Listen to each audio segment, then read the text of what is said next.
Praise the Lord. सभी को जय मसीह की। प्रभु का बहुत धन्यवाद करते कि परमेश्वर ने आज का दिन दिखाया। तो आज बहुत ही सिंपल साधारण बातें हम करने वाले हैं, लेकिन बहुत ही इम्पॉर्टेंट है एक मसीह के लिए, एक मसीह जीवन के लिए बहुत ज़रूरी बातें हैं जो आज मैं आपके साथ शेयर करूँगी। तो कई बार ऐसे होता है कि हम मसीह होने के बावजूद भी अपने जीवन में उस विश्राम को अनुभव नहीं कर पाते हैं, उस शांति को, उस सुकून को अनुभव नहीं कर पाते हैं। हमें चिंता सताती है, बहुत सारी चीज़ों की डर रहता है, बहुत सारी चीज़ों का, हमें फ्यूचर का चिंता, हमें बच्चों का चिंता, हमें ये सारी चीज़ें हमें चिंता सताती है। हम एक विश्राम में नहीं प्रवेश कर पाते। और जब तक हम विश्राम में प्रवेश नहीं करेंगे, हम उस सामर्थ को जो परमेश्वर का है हमारे अंदर, उसको बहते हुए अपने जीवन में काम करते हुए नहीं देख पाते। तो कुछ बातें करेंगे आज हम वचन से लेकर। आप सभी को एक वचन पता है जो बहुत ही फेमस है, हम बार बात में इस वचन को कोट करते हैं, और ये वचन है मत्ती का 11 अध्याय उसका 28 वचन। यहाँ पे यीशु मसीह कह रहे हैं, हे सब परिश्रम करने वालों और बोझ से दबे हुए लोगों, मेरे पास आओ, मैं तुम्हें विश्राम दूंगा। कई बार इस वचन को हम बाहर वालों को बताते हैं कि देखो यीशु मसीह ऐसा कहते हैं, आओ आपको विश्राम मिलेगा, आपको शांति मिलेगा। और ज़्यादातर हमारा जो फोकस रहता है इस वचन को, हमें ऐसा लगता है कि ये वचन हमारे शारीरिक शांति की बातें कर रहा है, शारीरिक विश्राम की बातें कर रहा है, जो कि कुछ हद तक सही है। जब हम यीशु में आते हैं तो शारीरिक विश्राम भी हम पाते हैं। लेकिन प्रियो, ये वचन सिर्फ शारीरिक विश्राम के बारे में बात नहीं कर रहा है। वो ये नहीं बोल रहा है कि तुम जो इतना मेहनत कर रहे हो दुनिया में, तुम्हें कुछ नहीं मिल रहा है, तुम यीशु के पास आ जाओ, तुम्हें सब मिलेगा, तुम्हें पैसा मिलेगा, तुम्हें गाड़ी मिलेगी, तुम्हें सब। नो, ये वचन ये बात नहीं कर रहा है। जब आप 29 वचन पढ़ोगे, 29 वचन का जो आखिरी पार्ट है, जब आप वो पढ़ोगे तो वहाँ पे यीशु कह रहे हैं, और तुम अपने मन में विश्राम पाओगे, अपने मन में विश्राम पाओगे, अपने सोल में विश्राम पाओगे। यानी यीशु मसीह जो बात कर रहे थे वो बाहर की विश्राम की बात नहीं कर रहे थे, वो मन के विश्राम की बात कर रहे थे। कई बार ऐसा होता है प्रियो कि बाहर सब कुछ शांत है, हम आराम भी कर रहे हैं, रेस्ट कर रहे हैं, हम अपने बॉडी को आराम दे रहे हैं, लेकिन फिर भी हमारा मन शांत नहीं रहता है। हमारे मन में बहुत सारी चिंताएं चलती रहती हैं, बहुत सारी बातें चलती रहती हैं, बहुत सारी चीज़ें चलती रहती हैं, और हमारा मन शांत नहीं रहता है, विश्राम में नहीं रहता है। और फिर परमेश्वर का जो सामर्थ है वो हमारे अंदर से फ्लो नहीं कर पाएगा अगर हमारा मन विश्राम में नहीं है। तो आप सभी को पता है ये घटना बाइबल की, जब यीशु मसीह अपने चेलों के साथ नाव में जा रहे थे और बहुत बड़ी आंधी तूफान आया। सारे चेले घबरा जाते हैं, लेकिन वहाँ पे लिखा है कि यीशु मसीह सो रहे थे और चेलों को जाकर यीशु को उठाना पड़ा और बोलना पड़ा कि अरे तुझे चिंता नहीं है क्या? ए स्वामी, तुझे चिंता नहीं है, हम मर जाएंगे, उठ जा और कुछ कर। और यीशु मसीह बहुत ही आराम कर रहे थे। कैसे कोई व्यक्ति इतने बड़े आंधी तूफान में, जब वहाँ पे लिखा है कि नाव जो है वो पानी से भरने लगी, ऐसे समय में भी कैसे कोई व्यक्ति इतना विश्राम से सो सकता है? तो यीशु मसीह सिर्फ शरीर में विश्राम नहीं ले रहे थे, लेकिन वो मन में भी उनके विश्राम था, सुकून था, उनको किसी चीज़ की चिंता नहीं थी, वो विश्राम में रहते थे।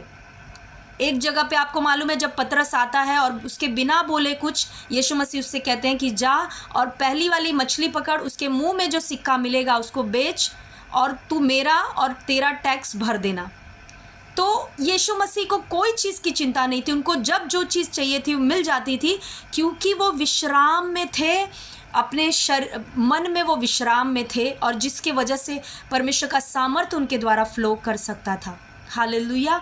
तो क्या कारण है कि आज आप और मैं, हम मसीह होने के बावजूद भी वो विश्राम महसूस नहीं कर पा रहे, अपने मन में विश्राम को नहीं महसूस कर पा रहे? हम गड़बड़ी में हैं, चिंता में हैं, परेशानी में हैं, इतने चिंतित हैं। किस चीज़ की वजह से चिंता में हैं? हालेलुया। किस कारण से आप और मैं चिंता में हैं? क्या हमारा अब्बा पिता जीवित नहीं है? क्या वो वही नहीं है जो कहता है यीशु मसीह आजकल और युगान युग एक सा है? क्या उसका वचन नहीं कहता कि वही अल्फ़ा, वही ओमेगा है, वही आदि, वही अंत है? हालेलुया प्रियो, आप और मैं अब अपने पिता के बेटे और बेटियां बन चुके हैं। हमें क्यों इन चीज़ों की चिंता, खाने की चिंता क्यों होती है, क्यों पहनने की चिंता होती, क्यों बच्चों की चिंता सताती, क्यों फ्यूचर की चिंता सताती है। यीशु मसीह ने कहा चिंता किसी चीज़ की मत करो। और तुम पक्षियों को देखो कि वो ना बोते हैं ना काटते हैं, फिर भी तुम्हारा स्वर्गीय पिता उनको खिलाता है। हालेलुया, जंगली जो झाड़ियाँ हैं उनको देखो कितने सुंदर वस्त्र पहनते हैं। हालेलुया, तो हमें देखना है प्रियो कि जब जब हमारा स्वर्गीय पिता इन लोगों का चिंता करता है जो इतनी कीमती नहीं है, जो पक्षी इतने कीमती नहीं है, झाड़ इतना कीमती नहीं, उनकी भी चिंता करता है परमेश्वर, तो क्या आपकी और मेरी नहीं करेगा? ज़रूर करता है प्रियो। लेकिन फिर भी हम चिंता में क्यों रहते हैं, फिर भी हम विश्राम क्यों नहीं ले पा रहे हैं, अपने जीवन में विश्राम को क्यों नहीं देख रहे हैं? उसका एक कारण है जो आपको आज तक आपको मत्ती 11:28 पता था, लेकिन आपने शायद मत्ती 11:27 नहीं देखा। आज हम 11:27 देखेंगे कि यीशु मसीह के जीवन में जो विश्राम था उसका कारण क्या था। और अगर हमको अपने जीवन में विश्राम चाहिए, मन में विश्राम चाहिए, हमें अपने शरीर में तो ठीक है, शरीर में कभी कभी हम बहुत थके भी रहते, काम भी करते, लेकिन मन से हम बहुत विश्राम में रह सकते। फिर भी हमें स्पेशली जो विश्राम चाहिए वो अपने माइंड में चाहिए, मन में चाहिए, सोल में चाहिए। हालेलुया, तो उसका सीक्रेट क्या है, कैसे हम उस विश्राम को पा सकते हैं? तो मत्ती का 11:27 यहाँ पे यीशु मसीह कह रहे हैं, मेरे पिता ने मुझे सब कुछ सौंपा है और कोई पुत्र को नहीं जानता केवल पिता, और कोई पिता को नहीं जानता केवल पुत्र, और वह जिस पर पुत्र उसे प्रकट करना चाहे। तो यीशु मसीह के विश्राम का जो कारण था, जो सीक्रेट था, वो क्या था? वो पिता को जानना था। यीशु मसीह पिता को जानते थे, उन्हें पता था कि उनका स्वर्गीय पिता कौन है। उन्हें पता था कि यही स्वर्गीय पिता जो मेरा पिता है, उसने आकाश और पृथ्वी को बनाया है, उसने करोड़ों करोड़ों दूतों को बनाया है, उसने करोड़ों करोड़ों तारों, चंद्रमा, सूर्य सब का बनाने वाला वो अब्बा पिता है। और वही मेरा पिता, यीशु मसीह को पता था अपने पिता के बारे में, और इसीलिए वो तूफान में भी विश्राम कर पाते थे। वो बड़ी बड़ी चीज़ें आती थी, उसमें भी उनको कोई चिंता नहीं थी। हालेलुया, क्योंकि उन्हें मालूम था कि उनका अब्बा पिता कौन है, वो अपने पिता को जानते थे। और अगर आपको और मुझको विश्राम चाहिए, जो विश्राम यीशु मसीह 11:28 में बात कर रहे हैं, वो विश्राम कैसे मिलेगा? जब हम पिता को जानेंगे। इसीलिए यीशु मसीह ने 11:27 में कहा कि वह जिस पर पुत्र उसे प्रकट करता है वो भी पिता को जान सकता है। हालेलुया, तो कैसे वो विश्राम हमको मिलेगा जो यीशु मसीह 11:28 में बात कर रहे हैं? वो पिता को जानने के द्वारा मिलेगा। जैसे यीशु जानते थे पिता को, वैसे ही हमें भी जानना पड़ेगा प्रियो। हमें जानना पड़ेगा कि हमारा स्वर्गीय पिता सोया नहीं है, वो आंखें बंद नहीं किया है, वो देख रहा है, वो हमारी परिस्थितियों को देखता है, और वो भरोसा चाहता है आपका और मेरा। वो चाहता है कि हमारा भरोसा उस पर हो, हम उस पर भरोसा करें। जब परिस्थितियां विपरीत हों तो हम क्या बोलते हैं? क्या हम चिंता करने लगते हैं? अगर चिंता करने लगते तो हम पिता को नहीं जानते। अगर परिस्थितियां विपरीत हैं, उस समय में हमें कहना है कि पिता, मैं जानता हूँ ये परिस्थितियां विपरीत है, लेकिन तू मेरे साथ है, तू मेरा अब्बा पिता है, तू इन सारी परिस्थितियों को देख लेना, इन सारी परिस्थितियों से तू निपट लेना पिता। हालेलुया। और ये कैसे होगा? ये ऐसे ही एक दिन में ये विश्वास नहीं आ जाएगा आपको अपने पिता के साथ संगति करना पड़ेगा, बैठना पड़ेगा, अपने पिता को जानना पड़ेगा, उसके साथ बैठना पड़ेगा, उसके साथ समय बिताना पड़ेगा। जब आप प्रार्थना में बैठोगे, जब एक समय निकालोगे, वहाँ पे आप कुछ मांगना नहीं है, आपको अपने पिता के साथ बैठना और बोलना है, पिता मैं तुझे जानना चाहता हूँ, मैं तुझे अनुभव करना चाहता हूँ, मैं तुझे जानना चाहता हूँ, तेरे वचन के द्वारा तुझे जानना चाहता हूँ, मुझ पे अपने आप को प्रकट कर। और पिता ज़रूर करेगा। हालेलुया। लेकिन सबसे बड़ा प्रॉब्लम ये है प्रियो कि हम ज़्यादातर समय दुनिया में बिता रहे हैं, मोबाइल में बिता रहे हैं, लेकिन हमारे पास समय नहीं है परमेश्वर के लिए। पिता के साथ बैठने का समय नहीं है। पिता हमसे प्यार करता है, वो हमसे बातें करना चाहता है, बहुत कुछ बताना चाहता है, लेकिन हमारे पास समय नहीं है।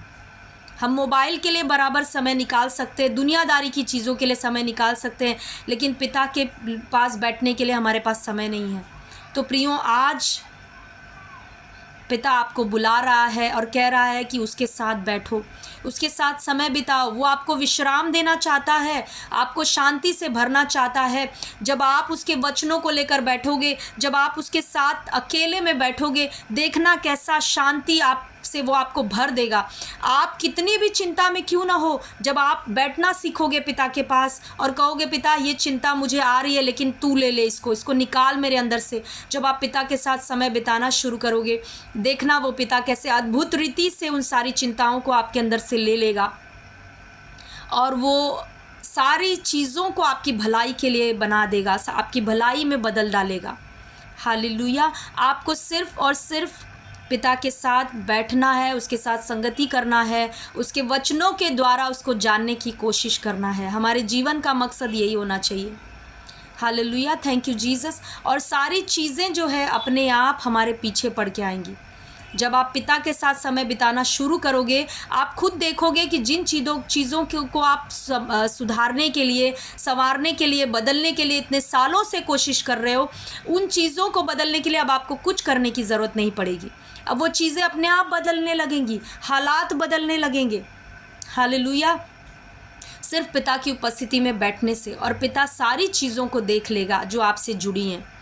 तो ये छोटा सा मैसेज था कि हमें बहुत ज़रूरी है कि अगर हम परमेश्वर के द्वारा इस्तेमाल होना चाहते हैं, अगर हमारे जीवन से परमेश्वर का सामर्थ्य बहे हमें चाहिए, अगर हम जीवन में परमेश्वर के बड़े बड़े कामों को देखना चाहते हैं, तो हमें मन में विश्राम पाना ज़रूरी है। और वो बिना पिता को जाने नहीं होगा। हमें पिता के प्रेम में दृढ़ होना है, उसको जानना है कि वो पिता मुझे कभी नहीं छोड़ेगा, कभी नहीं त्यागेगा। वो मुझसे प्यार करता है और मेरे लिए उसकी योजनाएं अद्भुत हैं।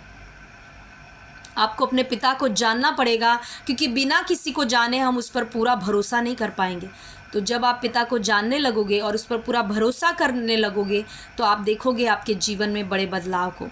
Hallelujah, thank you Jesus. तो यही आज का वचन था कि अगर आज तक हम समय बर्बाद कर रहे थे मोबाइल में, बाकी चीज़ों में, हमारे पास समय नहीं है परमेश्वर पिता के पास बैठने के लिए, तो समय को निकालना सीखें, समय को बचाना सीखें। क्योंकि इफिसियों के 5वें अध्याय 16 वचन में पौलुस कहता है, अवसर को बहुमूल्य समझो क्योंकि दिन बुरे हैं। अगर आप इंग्लिश में पढ़ोगे तो वो वहाँ पे लिखता है रिडीम द टाइम, यानी समय को छुड़ा लो, समय को खींच लो, समय को निकालो, बचा लो। यानी बहुत सारी चीज़ें, डिस्ट्रैक्शंस हैं आज की दुनिया में जो हमारे समय को लेती हैं, और सबसे बड़ा जो डिस्ट्रैक्शन है वो तो मोबाइल है, जो हमारे समय को ले लेती हैं, चुरा लेती हैं। इसीलिए पौलुस कहता है कि समय को बचाना सीखो, रिडीम करना सीखो। तो हमें अपने समय को रिडीम करना है, छुड़ा लेना है, बचा लेना है, और उस समय को पिता को जानने में और समझने में लगा देना है। अब आप बोलोगे कि सिस्टर मैं पिता को अगर जानने समझने में दिन भर मैं प्रार्थना में रहूं तो मैं बाकी काम कैसे करूंगा? मैं आपको ये नहीं कह रही हूं कि आप दिन भर प्रार्थना करें। आप थोड़ा समय जो आपको मिल रहा है विश्वास योग्यता से उसमें बैठे पिता के पास प्रार्थना करें। और प्रार्थना आपकी ये होनी चाहिए कि पिता मुझे तुझे जानना है, मुझे तुझ में बढ़ना है, मुझे तू चाहिए। बस पिता से यही मांगे और दूसरा कुछ ना मांगे। देखना आपको कैसे परमेश्वर पिता उसी समय में आपको भरते जाएगा, आपको भरते जाएगा, आप आत्मा से भरते जाओगे। और फिर एक समय ऐसा आएगा कि आप काम करते करते, आप चलते चलते, आप किसी से बात कर रहे हो फिर भी आपका मन पिता में लगा रहेगा, आपका मन पिता से बातें अंदर अंदर करता रहेगा। आप काम करते करते काम तो कर रहे हो आप हाथों से, लेकिन आपका मन पिता पे लगा रहेगा कंटिन्यू। और पिता को यही चाहिए। हम कई बार सोचते हैं कि परमेश्वर चाहता है कि हमारे हाथ, हमारे पैर, यानी हम समय दें, अपने शरीर को बिठा कर कहीं ज़्यादा समय दें। हम जैसे 4-5 घंटे बैठे हैं और हम प्रार्थना में रहें, तो ठीक है, अगर आप कर सकते हो तो बहुत अच्छी बात है। लेकिन पिता को उससे ज़्यादा हमारा मन चाहिए। हमारा मन किस में लगा है? कई बार ऐसे होता है हम 1 घंटा प्रार्थना में बैठे हैं लेकिन हमारा मन दुनिया में घूम रहा है, तो वो नहीं चाहिए पिता को। आपका मन किस में लगा है? आप हाथों से काम कर रहे हो लेकिन आपका मन उससे जुड़ा है, आप निरंतर उससे बात कर रहे हो अपने मन में। हालेलुया, आपका मन उसके प्यार से भरा है। पिता को ये चाहिए। Hallelujah, thank you Jesus. तो जो भी आपको समय मिल रहा है प्रियो, आप समय को निकालिए, उस समय को निकालिए और पिता की संगति में बैठिए। देखना कैसा परमेश्वर उसी समय का इस्तेमाल करके, उस थोड़े से समय का इस्तेमाल करके परमेश्वर कितना अद्भुत काम आपके जीवन में करेगा और आपको कैसे आत्मा से भरेगा। हालेलुया। तो आज का यही वचन था। आई होप कि आप एनकरेज हुए, आप अपने आप प्रार्थना के समय को अपने बनाएं, पिता के साथ संगति को बढ़ाएं, उसको जानने में अपना समय बिताएं। क्योंकि देखिए ये जीवन कुछ नहीं है। आज आप भटक रहे हैं, आज आप मेहनत कर रहे हैं दिन रात, आज आप सब कुछ कर रहे हैं, लेकिन पिता के साथ समय बिताने के लिए हमारे पास समय नहीं है। लेकिन ऐसा होगा एक दिन कि ये सारी चीज़ें ख़त्म हो जाएंगी। ये जो जॉब कर रहे हो आप, वो भी ख़त्म हो जाएगा। आपका परिवार, हम सभी आपका परिवार जो है, हम सभी लोग इस धरती को छोड़कर जाने वाले हैं। तो आपका परिवार, सब कुछ यहीं पर रह जाएगा और आपको और मुझको इस धरती को छोड़कर एक दिन जाना है। तो आप सोचिए कि क्या है अनंत काल की दृष्टि से क्या ज़रूरी चीज़ है। अनंत काल की दृष्टि से अगर हम देखें तो हमें पिता को जानना बहुत ज़रूरी है, पिता के साथ समय बिताना, क्योंकि वही हमारे अनंत काल के लिए रहेगा। Hallelujah, thank you Jesus. Last में एक छोटी सी कहानी बताकर आपको मैं इनकरेज करना चाहूँगी। एक बाप बेटे रहते हैं और बाप जो है बहुत ही मेहनत करता है अपने बेटे को पढ़ाने के लिए, सोचता है कुछ मैं अपने बेटे को बड़ा बना दूँ, और वो ऐसा करता भी है। वो मेहनत करके अपने बेटे को अच्छा पढ़ाता है। उसका बेटा बहुत अच्छे पोस्ट पे चला जाता है और अब उसका बेटा सोचने लगता है कि मेरे पिता ने ज़िंदगी भर मेहनत की मेरे लिए और इतना सब कुछ किया, तो अब मेरी बारी है, मैं अपने पिता के लिए मेहनत करूँगा और अपने पिता को हर ख्वाहिश पिता की पूरी करूँगा। तो वो मेहनत करने लगता है, दिन रात काम करने लगता है, अपने पिता को अच्छा घर खरीद कर देता है, गाड़ी खरीद कर देता है और अपने पिता की हर ख्वाहिश को पूरी करता है। और ऐसा होता है कि उसके पिता का अंतिम समय आ जाता है और वो अपने पिता के पास बैठता है और कहता है, पिता मैंने तो सारी तेरी ख्वाहिशों को पूरा किया, तो क्या तू संतुष्ट है? क्या सच में मैंने तेरी सारी ख्वाहिशों को पूरा कर दिया या कुछ बाकी रह गई? तो उसका पिता कहता है, मेरे बेटे तूने मेरी सारी इच्छाओं को, ख्वाहिशों को पूरा किया, लेकिन मेरी एक ख्वाहिश बाकी रह गई और वो ये थी कि तू मेरे साथ समय बिताए, कि तू मेरे पास बैठे, कि हम दोनों मिलकर बहुत सारी बातें करें, हम दोनों मिलकर बहुत समय बिताएं। उसके बेटे की आंखों में आंसू आ गया, लेकिन अब वो कुछ नहीं कर सकता था क्योंकि उसका पिता का अंतिम समय था। उसको बहुत रिग्रेट फील हुआ। प्रियो, ऐसा ना हो हमारे साथ में अंतिम दिन में हमें रिग्रेट फील हो कि मैंने सारा कुछ कमाया, मैंने मेहनत किया, मैंने बच्चों को देखा, मैंने नौकरी किया, मैंने सब कुछ किया, लेकिन मेरे पास समय नहीं था उसके लिए जिसके साथ अब मैं अनंत काल में प्रवेश करने जा रहा हूँ। अब अनंत से अनंत काल तक मैं उसके साथ रहने जा रहा हूँ, उसके लिए मेरे पास समय नहीं था। हालेलुया।